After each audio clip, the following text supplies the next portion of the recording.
My mother-in-law arranged a dinner at an exclusive restaurant, but when I arrived, there was no seat reserved for me. She smirked. Maybe a budget place suits you better. I burst out laughing and asked the owner for a seat, because the owner was. The maitre d' barely glanced at me before shaking his head. I'm sorry, madam, but there's no reservation under your name. I blinked, momentarily thrown off. That's impossible. I was invited to dinner with my husband's family. They should already be here. He gave me a polite but firm smile. I just checked. There's a reservation for 6 under Morgan Sinclair, but I'm afraid a sharp, familiar voice cut through the conversation. Oh, Claire. Morgan's voice rang out, dripping with amusement.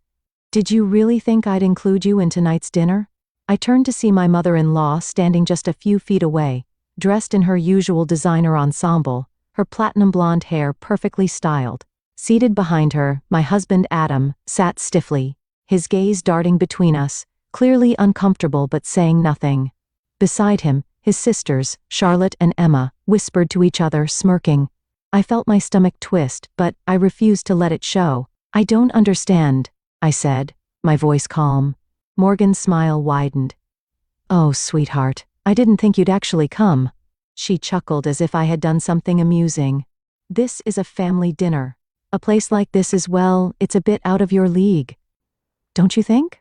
Maybe a budget restaurant suits you better. Charlotte snickered behind her wineglass. Emma avoided my gaze. Adam, he just sat there gripping his fork, silent. I felt the weight of humiliation settle in, the judgment in the air thick enough to choke on. Other guests were beginning to notice, their curious glances flicking toward the unfolding drama. I should have seen this coming. For years, Morgan had made it abundantly clear that I was never good enough for her son. I didn't come from old money like she did. I didn't attend prestigious schools. I wasn't born into their privileged world. From the moment Adam and I got engaged, Morgan had gone out of her way to remind me that I didn't belong. At first, it was subtle. The passive-aggressive comments about my simple tastes, the way she would conveniently forget to invite me to family events, the expensive gifts she would buy for Adam while giving me nothing but empty smiles. But tonight, she had taken things to a whole new level. She had planned this. She had arranged for my husband's family to have a luxurious dinner at one of the most exclusive restaurants in the city, ensuring I would be left standing at the entrance like an unwanted outsider. And she was enjoying every second of it. The humiliation should have burned. I should have felt small. But instead, something inside me clicked.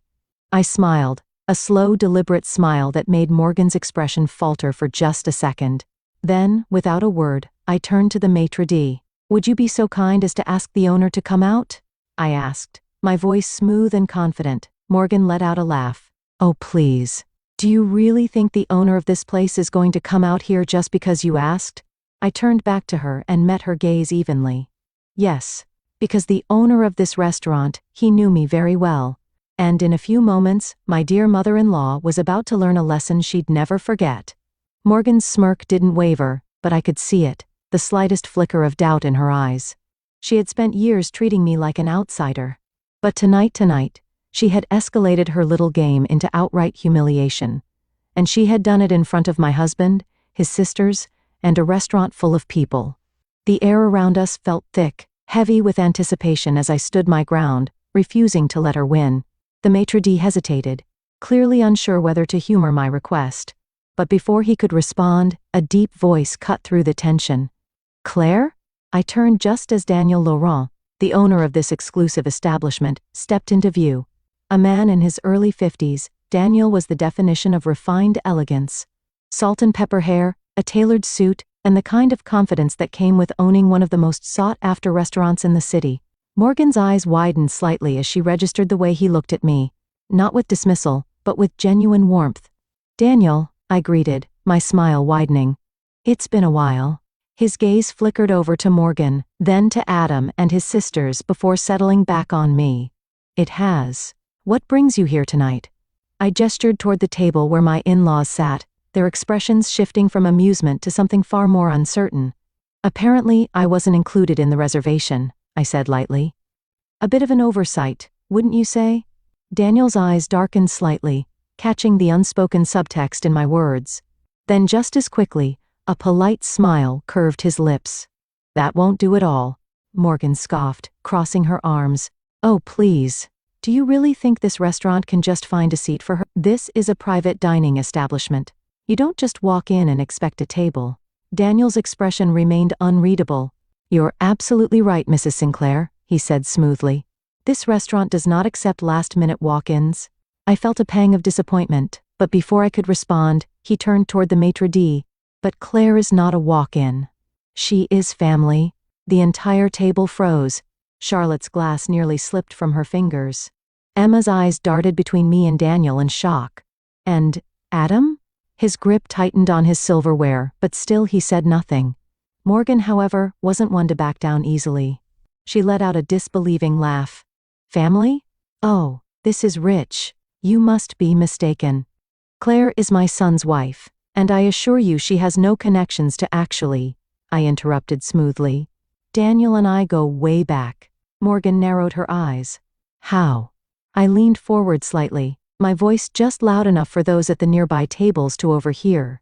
Before I married Adam, I used to work in fine dining. And Daniel? He was my mentor. A stunned silence settled over the table. Morgan opened her mouth, likely to protest, but Daniel cut her off with a smile that didn't quite reach his eyes. Claire isn't just some former employee, he said calmly. She trained under me when she was fresh out of culinary school.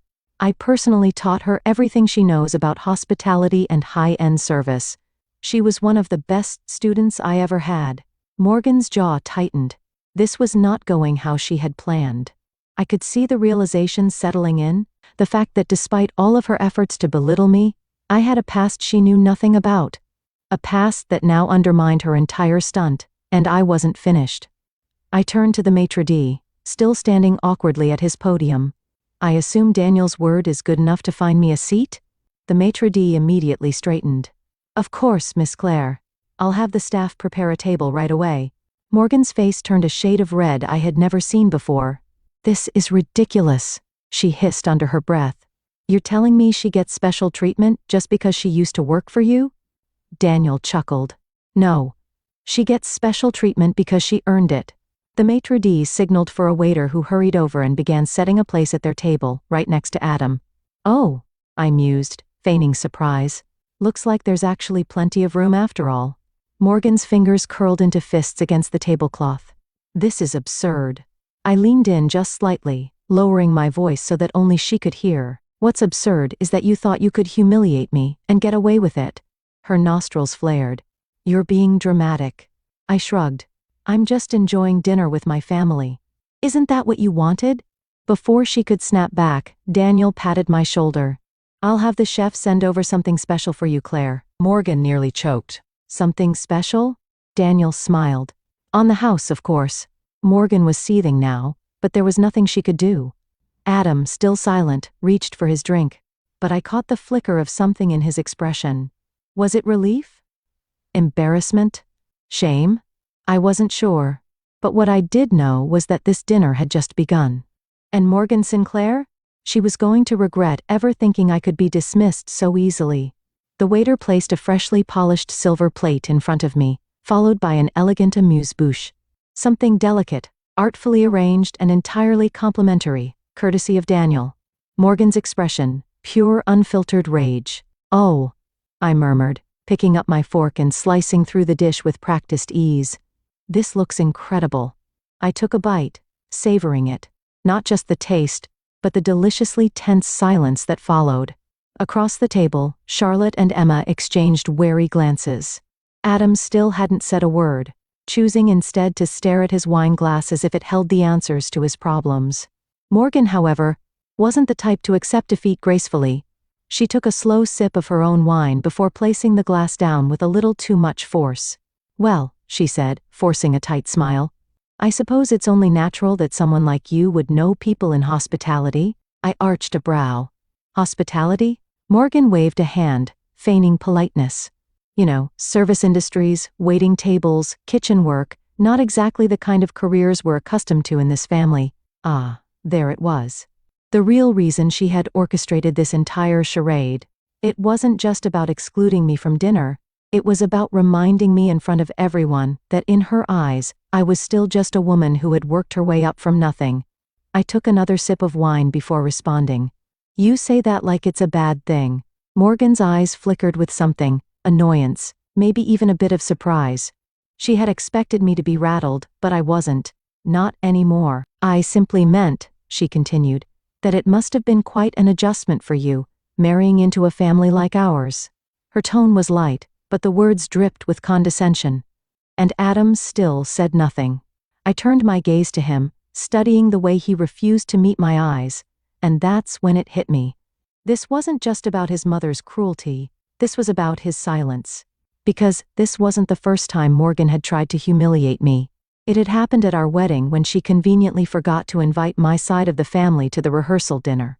It had happened at Christmas when she gifted me a cookbook titled Simple Recipes for the Clueless Wife in front of an entire room of people. It had happened last summer when she made a snide remark about how fortunate I was that Adam had taken a chance on me. And every single time, Adam had let it slide.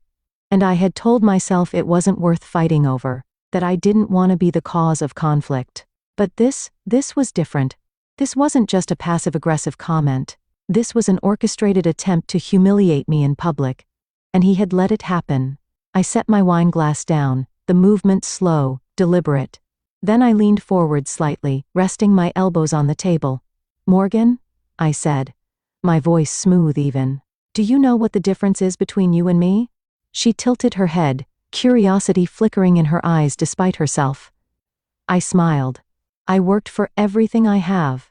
A sharp, stunned silence fell over the table. Morgan's face hardened. Excuse me? I didn't blink. You heard me?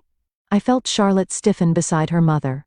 Emma pressed her lips together as if suppressing a laugh. Morgan scoffed. Are you trying to imply that I haven't worked for what I have? I let the question hang in the air. And then, before she could formulate another condescending response, I added, I didn't marry into wealth. I didn't inherit status. I built my career from the ground up. And yet, I gestured at the table. Here we are, sitting at the same restaurant, eating the same food with the same level of respect from the owner.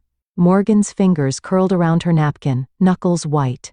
Charlotte and Emma weren't laughing anymore. And Adam? He looked like he wanted to crawl under the table. For the first time since I had met Morgan, I saw something flicker across her face, something she usually hid too well. It wasn't anger. It was fear. Because she had spent years trying to convince herself that I didn't belong, that I was lesser, that I was just some gold digger who had latched onto her son. But now she was starting to realize the truth. And the truth was that I was not someone she could break. I picked up my fork, casually cutting into my dish again. Oh, and Morgan? She exhaled sharply through her nose, clearly furious that I had stolen control of the conversation. What? I smiled, slow and deliberate. You should be careful about who you look down on. I speared a bite of food and placed it in my mouth, chewing slowly before adding, you never know who might end up above you. The tension at the table was suffocating. Morgan, usually poised and in complete control, sat stone-faced. Her fingers curled so tightly around her wine glass that I half expected it to shatter. Adam looked like he wanted to disappear into his seat. Charlotte and Emma were stealing glances at each other, clearly wondering if they should intervene. And me? I had never felt more certain of my place. I could see it in Morgan's expression, the way her carefully curated mask of superiority had cracked, even if just for a moment. She wasn't used to being challenged. She had built her power on people bending to her will, on people being too afraid or too polite to put her in her place. But I wasn't afraid of her anymore. Morgan took a slow breath, composing herself before placing her glass down with a soft but deliberate click. I see, she said finally, her voice deceptively smooth. I suppose I should commend you, Claire.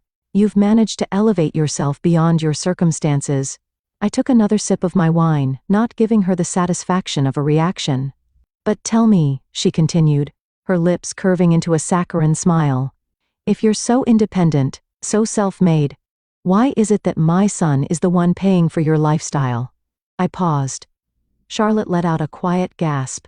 Emma shifted uncomfortably. And Adam? Adam flinched. Morgan's smile sharpened.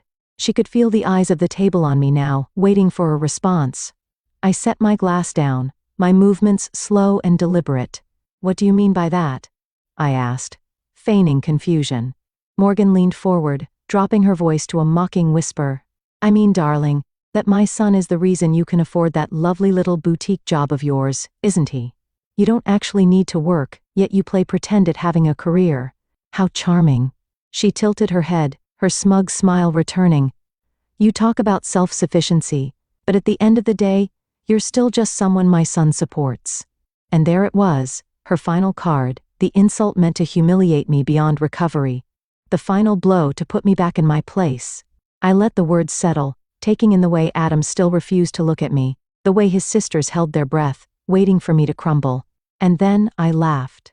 Not a small embarrassed chuckle, a full genuine laugh. Morgan's smirk faltered. I'm sorry, is something funny? I placed my napkin back onto the table, still chuckling. I just realized how truly out of touch you are, Morgan. Her eyes narrowed. Excuse me? I gestured toward Adam, my voice calm and deliberate. You think he supports me? I asked, arching a brow. That's adorable. Charlotte made a choking sound. Emma's lips parted in shock. And Adam? Adam went pale. Morgan's smile dropped instantly. What are you talking about? I sighed, almost pitying her. You still see Adam as your little boy, don't you? The one in control, the provider, the man who rescued me from my lowly life. I tilted my head. But let me tell you something, Morgan. That's not how this marriage works. Morgan stiffened. You want to know what's funny? I continued. Adam's business, his investment projects, half of them were funded with my money. A stunned silence fell over the table. Morgan's eyes widened, her entire world shifting in real time. What? She whispered. I smiled, but this time, there was no warmth in it. Adam didn't build his career alone. I continued, still speaking to her, but keeping my gaze locked on my husband. When he wanted to start investing, he didn't have the capital. I picked up my wineglass again, but I did. Morgan's fingers twitched. That's not possible. I shrugged. Believe what you want. But the reality is, your son's success is built on my investments, my strategies, and my support. Charlotte and Emma looked at Adam for confirmation. But Adam, still silent, still frozen in place. I shook my head. You think you can humiliate me by painting me as some dependent little housewife? That's laughable. Because the truth, Morgan, Adam needs me far more than I need him. Morgan's face turned a deep shade of red. I leaned back, crossing my arms.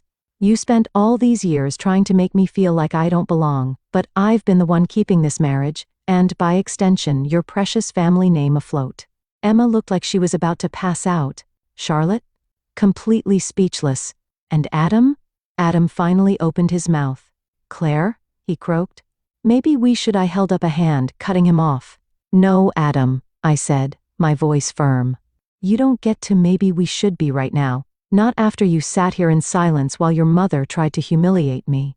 Morgan looked at him now, realizing for the first time that her son, her golden boy, was completely spineless. And suddenly, she didn't look as proud of him anymore. For the first time she looked at him like he was small, like he was beneath her expectations, like he had failed her. A delicious role reversal.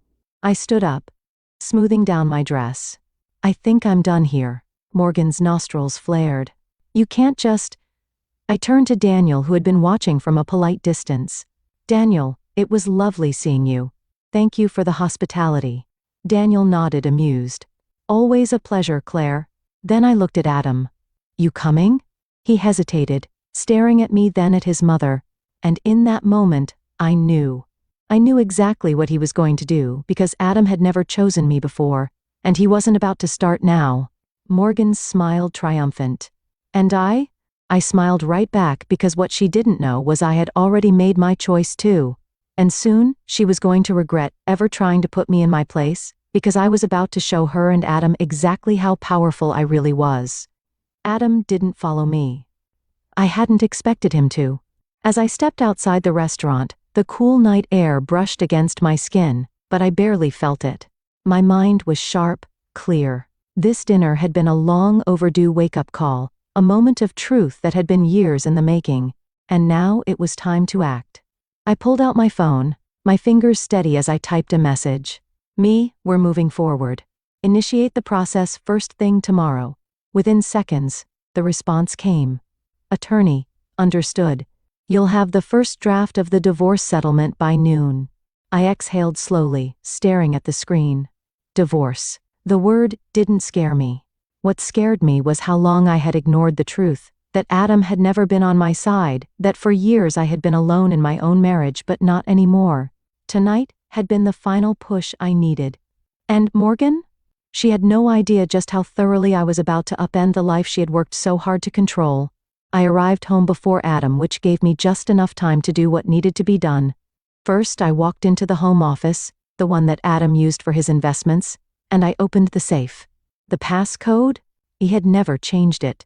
A mistake. Inside were all the financial documents, bank statements, investment portfolios, business agreements, and the one I was most interested in, the contract that tied his most lucrative investment to my initial funding. I picked it up, scanning the familiar legal jargon. This was the document that proved I was the financial backbone of his entire empire. Morgan thought her son was the great businessman of the family. But without me, he was nothing. I took a quick photo of the contract, then placed it back exactly where I found it. There was no need to take it, not when I already had what I needed. Next, I went to the bedroom. I pulled out a suitcase and began packing. Not in anger, not in haste, but in absolute clarity. This wasn't an emotional decision. This was a calculated departure. By the time Adam walked through the front door, I was sitting on the couch, suitcase by my side, waiting. He paused in the doorway, staring at me like he wasn't sure if he had come home to the right house. Claire? I tilted my head. Took you long enough. His eyes darted to the suitcase, his breath catching. What are you doing? I stood up, calm and controlled. Leaving. Adam's mouth opened slightly, but no words came out. You made your choice, Adam, I said smoothly. Back there at the restaurant, when your mother humiliated me again, and you just sat there. His jaw tensed. I was trying to keep the peace. I laughed. Peace? Adam?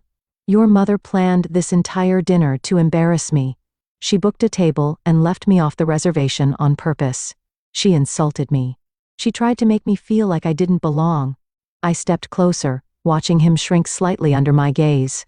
And you let her, just like you always do. He rubbed the back of his neck, clearly flustered. It's complicated, Claire. You know how she is. I let out a breath. No, Adam.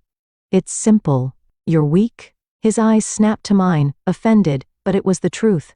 You've spent our entire marriage letting your mother dictate how you treat me. I was patient, Adam. I gave you so many chances. But tonight, I shook my head. Tonight, I finally saw you for what you are. Adam swallowed hard. Claire, let's just talk about this. I sighed. That's the problem, Adam. There's nothing left to talk about. I picked up my suitcase and brushed past him. And then, just as I reached the door, I'll fight you on this. I turned. What? Adam's face had darkened, his voice low. If you think you're walking away from this marriage with half of everything, you're mistaken. I stared at him for a moment before smiling. Oh, Adam, I said softly. You really should read your own contracts more carefully. Confusion flickered across his face. What? I cut him off. You wouldn't even have half of what you own if it weren't for me. You use my money to build your investments. And guess what? I let the moment hang. I have all the paperwork to prove it. His face drained of color. I stepped closer, lowering my voice. I let you borrow my money, Adam. I let you build something with it. But now, I smiled. Now I want it back. Adam staggered back a step, the reality hitting him all at once. He thought he could threaten me? He had no idea who he was dealing with. Adam stood frozen in the doorway, his face pale, his jaw clenched. I could see the exact moment the realization hit him, that I wasn't just leaving him, I was taking everything he thought he controlled. He opened his mouth, probably to argue, to beg, to try and manipulate me like he always had, but I didn't give him the chance. I'll be staying at the penthouse, I said, adjusting the strap of my bag over my shoulder. His brows furrowed. What penthouse? I smiled, tilting my head slightly. Oh, Adam, the one you think you own. I watched as confusion turned into horror.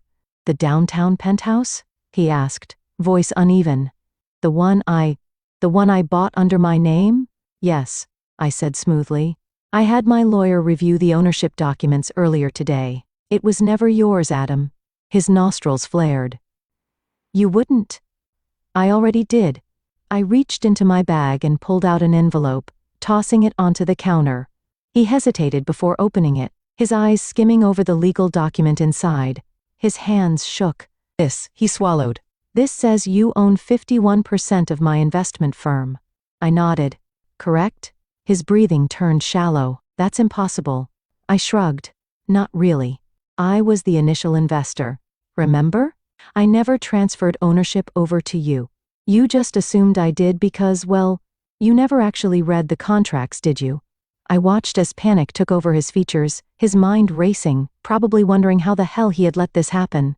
Claire, he said, voice tight. You can't just take this from me. I smiled. I'm not taking anything. I already own it. He staggered back, gripping the counter. This was the man who had let his mother humiliate me, who had sat there in cowardly silence while she tried to strip me of my dignity. Now he was the one powerless. I don't understand, he muttered. Why? Why are you doing this? And for the first time in years, I felt completely undeniably free. Because, Adam, I said, I finally see my worth. And with that, I turned and walked out of the house for the last time. A month later, I sat in the penthouse, legs crossed, a glass of champagne in my hand. Across from me, my attorney smiled as she slid the finalized divorce papers toward me. It's official. You're free. I exhaled slowly, running my fingers over the thick paper. Free. The past few weeks had been a whirlwind. The legal battle? Short and brutal. Adam had tried to fight, of course. He had stormed into meetings, demanded a better deal, threatened to take me to court. But the moment my lawyers laid out the documents proving I was the true majority shareholder in his firm, his arrogance had collapsed. Morgan had tried to intervene. She had called me furious, accusing me of being a gold-digging snake. I had simply responded, if you raised him better, this wouldn't have happened. And then, I blocked her number because Morgan Sinclair was no longer my problem. I lifted the champagne glass to my lips, savoring the moment. And then, as if the universe wanted to gift me one last laugh, my phone buzzed. Adam, can we talk? I smirked, setting the glass down and typing back. Me. About what? A pause. Then, Adam. I don't know what to do. I exhaled, shaking my head. It was sad, really. For years I had waited for Adam to show up for me, to be the man I thought I married. I had waited for him to stand up to his mother, to fight for me the way I had fought for him. But now I saw him for exactly what he was, a man who had spent his life hiding behind the power of others, too weak to build anything on his own. And the irony? He needed me now more than ever. But I didn't need him at all. I typed one final message. Me. That's not my problem anymore. Then I blocked his number too. Because for the first time in my life, I was choosing myself, and that was the most powerful thing I had ever done.